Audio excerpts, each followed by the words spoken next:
नमस्कार all of you, welcome to Shikhar Hindi shorthand channel. Dictation पसंद आए तो लाइक करें, चैनल को सब्सक्राइब करें और बेल आइकन पर क्लिक करें जिससे आने वाला नोटिफिकेशन आपको टाइम पर मिल पाए। डिक्टेशन से रिलेटेड कोई भी सजेशन देना हो तो प्लीज़ कमेंट बॉक्स में लिखिए और हमारा टेलीग्राम चैनल ज्वाइन कर लीजिए जिससे मैटर की PDF और आउटलाइन आपको टाइम पर मिल पाए। डिक्टेशन स्टार्ट होगी आफ्टर 3 सेकेंड। स्टार्ट। विश्व में अग्रणी भूमिका निभाने की आकांक्षा रखने वाला कोई भी देश शुद्ध अथवा दीर्घकालीन अनुसंधान की उपेक्षा नहीं कर सकता। स्टॉप। यह कथन महान भारतीय वैज्ञानिक होमी जहांगीर भाभा का है, जिन्होंने भारत को परमाणु शक्ति संपन्न एवं वैज्ञानिक अनुसंधान के क्षेत्र में अग्रसर करने में सर्वाधिक भूमिका एवं अग्रणी भूमिका निभाकर इसे दुनिया के अग्रणी देशों की पंक्ति में ला खड़ा किया। स्टॉप। उनका यह कथन न केवल वैज्ञानिक अनुसंधान के प्रति उनके गहरे अनुराग को व्यक्त करता है, बल्कि अपने देश की वैज्ञानिक प्रगति के लिए उनकी चिंता को भी व्यक्त करता है। स्टॉप। वे ऐसे महान वैज्ञानिक थे, जिनके अनुसंधानों से भारतीय विज्ञान जगत को ही नहीं, बल्कि पूरे मानव समुदाय को भी लाभ हुआ। स्टॉप। पैरा।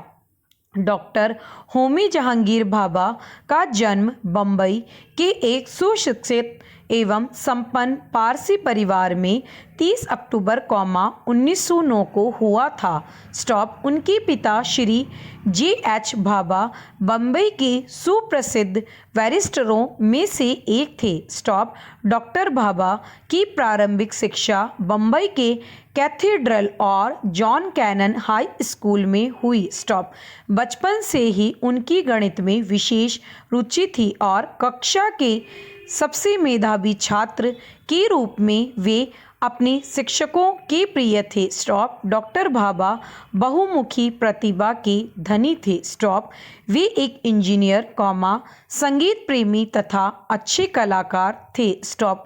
CB रमन ने भाभा की तुलना इटली के वैज्ञानिक, इंजीनियर और चित्रकार लियोनार्डो द विंची से की थी। स्टॉप। पैरा। हाई स्कूल की परीक्षा उत्तीर्ण करने के बाद डॉक्टर भाभा आगे की पढ़ाई के लिए कैम्ब्रिज जाना चाहते थे, किंतु कम आयु के होने के कारण उस समय उनका यह सपना पूरा न हो सका। स्टॉप। उन्हें बम्बई के ही एल्फिस्टन कॉलेज में प्रवेश दिलाया गया। स्टॉप। इसके बाद कैम्ब्रिज में पढ़ने का उनका सपना शीघ्र ही पूरा हो गया और ISC की परीक्षा उत्तीर्ण करने के बाद वे कैम्ब्रिज के गॉनविल एंड KS कॉलेज में पढ़ने के लिए इंग्लैंड चले गए। स्टॉप। वहाँ की इंजीनियरिंग की परीक्षा अच्छे अंकों से उत्तीर्ण करने के बाद गणित एवं भौतिक विज्ञान में अपनी विशेष रुचि के अनुसार वर्ष 1930 में वे कैम्ब्रिज के ही KS कॉलेज में प्रविष्ट हुए। स्टॉप। पैरा। कैम्ब्रिज में ही पढ़ते समय उन्हें यूरोप के विभिन्न देशों में जाकर विद्युत एवं चुंबकत्व से संबंधित विषयों के अतिरिक्त कॉस्मिक किरणों की मौलिक खोजों के संबंध में भाषण देने के कई अवसर मिले, जिसके फलस्वरूप डॉक्टर भाभा की ख्याति वैज्ञानिक जगत में फैलने लगी। स्टॉप। इंग्लैंड में ही उनकी भेंट अणु बम बनाने वाले प्रसिद्ध वैज्ञानिक फेरमी से हुई, उसी समय उन्होंने भारत को अणु शक्ति में स्वावलंबी बनाने का सपना देखा था। स्टॉप। इसी बीच हाइटर नामक वैज्ञानिक के साथ रहते हुए उन्होंने अनेक शोध कार्य किए। स्टॉप। वर्ष 1932 में उन्हें ट्रिनिटी कॉलेज में उच्च गणित का अध्ययन करने के लिए छात्रवृत्ति मिल गई। स्टॉप। वर्ष 1934 में कॉस्मिक थ्योरी पर शोध करने पर उन्होंने पीएचडी की उपाधि प्राप्त की। स्टॉप। इसके बाद वर्ष 1934 से 1937 तक 3 वर्षों के दौरान उन्होंने भौतिक विज्ञान में विभिन्न शोध के फलस्वरूप कैस्केड थ्योरी ऑफ कॉस्मिक रे शॉयर्स नामक सिद्धांत का प्रतिपादन किया। स्टॉप। पैरा। कैम्ब्रिज में अध्ययन और अनुसंधान कार्य के दौरान डॉक्टर भाभा छुट्टियों में भारत आए थे, तभी सितंबर, 1939 में द्वितीय विश्व युद्ध छिड़ गया। स्टॉप। यह वही दौर था, जब हिटलर पूरे यूरोप में तेजी से कब्जा करता जा रहा था और इंग्लैंड पर धावा सुनिश्चित दिखाई पड़ रहा था। स्टॉप। इंग्लैंड के अधिकांश वैज्ञानिक युद्ध के लिए सक्रिय हो गए और पूर्वी यूरोप में मौलिक अनुसंधान लगभग ठप हो गया। स्टॉप। ऐसी परिस्थिति में इंग्लैंड जाकर अनुसंधान कार्य करना डॉक्टर भाभा के लिए संभव नहीं था। स्टॉप। अतः भारत में ही रहकर क्या किया जाए, प्रश्नवाचक जैसे प्रश्नों पर विचार करने लगे, किंतु उनकी इस उलझन का शीघ्र व सही समाधान हो गया। स्टॉप। पैरा। उनकी प्रखर प्रतिभा से परिचित कुछ विश्वविद्यालयों ने उन्हें अध्यापन कार्य के लिए आमंत्रित किया।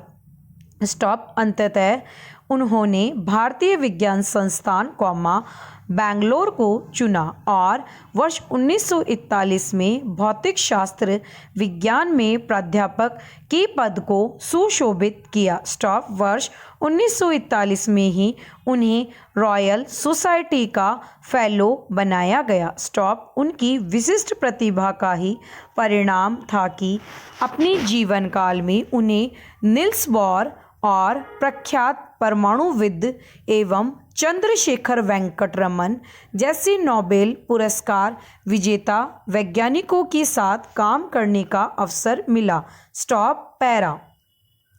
बंगलौर में भाभा कॉस्मिक किरणों के हार्ड कंपोनेंट पर उत्कृष्ट अनुसंधान कार्य करने के दौरान वे देश में विज्ञान की उन्नति के बारे में चिंतित रहा करते थे। स्टॉप। उनकी चिंता का मूल विषय था, क्या भारत उस गति के प्रगति कर रहा है जिसकी उसे जरूरत है। स्टॉप।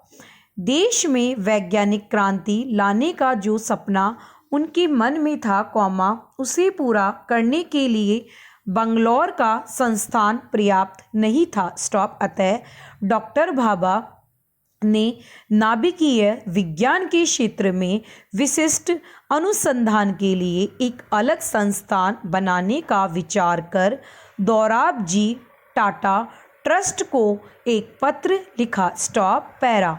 उनके अनुरोध पर इस ट्रस्ट द्वारा वर्ष 1945 में इंस्टीट्यूट ऑफ फंडामेंटल रिसर्च नामक संस्थान की स्थापना बम्बई में की गई, जिसके वे प्रथम अध्यक्ष बनाए गए। स्टॉप। भारत की स्वतंत्रता प्राप्ति के बाद उन्हीं के अनुरोध पर वर्ष 1948 में परमाणु ऊर्जा आयोग की स्थापना की गई। स्टॉप। डॉक्टर भाभा को इस आयोग का अध्यक्ष नियुक्त किया गया। स्टॉप। प्रारंभ में यह आयोग एक सलाहकार समिति की भूमिका निभाता था तथा वर्ष 1954 में इसे एक स्वायत्त संस्था का दर्जा दे दिया गया। स्टॉप। डॉक्टर भाभा के नेतृत्व में इस आयोग ने अनेक महत्वपूर्ण कार्य किए, जिसमें वर्ष 1955 में ट्रॉम्बे में परमाणु रिएक्टर, जिसका नाम अप्सरा रखा गया, का निर्माण कार्य प्रारंभ करना उल्लेखनीय है। स्टॉप। भारत के इस प्रथम परमाणु रिएक्टर का उद्घाटन 4 अप्रैल 1956 को एक प्रधानमंत्री जवाहरलाल नेहरू ने किया था। स्टॉप। पैरा। डॉक्टर भाभा के देश के प्रति योगदानों को देखते हुए, भारत सरकार ने वर्ष 1954 में उन्हें पद्म भूषण पुरस्कार से सम्मानित किया। स्टॉप। 12 जनवरी 1967 को तत्कालीन प्रधानमंत्री श्री इंदिरा गांधी ने ट्रॉम्बे के परमाणु केंद्र का नाम डॉक्टर भाभा के नाम पर भाभा एटॉमिक रिसर्च सेंटर रख दिया। स्टॉप। पैरा। डॉक्टर भाभा परमाणु बिजली की सहायता से भारत को विकास के पथ पर तेजी से अग्रसर करने के प्रयास में जुटे हुए थे, किंतु दुर्भाग्यवश एक वैज्ञानिक सम्मेलन में भाग लेने के लिए जेनेवा जाते समय 24 फरवरी 1966 को आल्प्स पर्वतमाला में उनका विमान दुर्घटनाग्रस्त हो गया, जिसमें उनकी मृत्यु हो गई। स्टॉप। उनकी मृत्यु से पूरा विज्ञान जगत शोकाकुल हो गया। स्टॉप। डॉक्टर भाभा ने अपने जीवन काल में अनेक विषयों पर शोध कार्य किया। स्टॉप। पैरा। इसी का परिणाम था कि उनके निधन के बाद भी उनके शोध के आधार पर भारतीय वैज्ञानिकों ने देश को परमाणु शक्ति से संपन्न कर दिया। स्टॉप। 18 मई 1974 को राजस्थान के पोखरण नामक स्थान पर प्रथम परमाणु परीक्षण किया गया। स्टॉप। भारत का प्रथम परमाणु परीक्षण उनकी दूरदर्शिता, शोध एवं अनुसंधान का परिणाम था। स्टॉप। आज यदि भारत को विश्व के परमाणु शक्ति संपन्न देशों में शामिल किया जाता है, तो इसका संपूर्ण श्रेय डॉक्टर होमी जहांगीर भाभा को ही जाता है। स्टॉप। डॉक्टर भाभा को पश्चिमी संगीत कला का अच्छा ज्ञान था। स्टॉप। डॉक्टर भाभा विथोवन नामक संगीतज्ञ के महान प्रशंसक थे। स्टॉप। उनका मानना था कि संगीत व्यक्ति की कार्य क्षमता को बढ़ाता है। स्टॉप। वे प्राकृतिक सौंदर्य के उपासक थे। स्टॉप। उन्होंने वृक्षों, फूलों, विशेषतया गुलाब के फूलों के मनमोहक चित्र बनाया करते थे। स्टॉप। वे डॉक्टर भाभा युवा वैज्ञानिकों के लिए एक प्रेरणापुंज, पथ प्रदर्शक तथा ऊर्जा का स्रोत हैं। स्टॉप। भारतीय विज्ञान में प्रौद्योगिकी को आत्मनिर्भरता प्रदान करने में उनके योगदान को सदैव याद किया जाता रहेगा। स्टॉप। वास्तव में उनके प्रति सच्ची श्रद्धांजलि यही होगी कि हम उनके सपनों के परमाणु ऊर्जा कार्यक्रम के विकास की दिशा में अपना संपूर्ण योगदान दें। स्टॉप।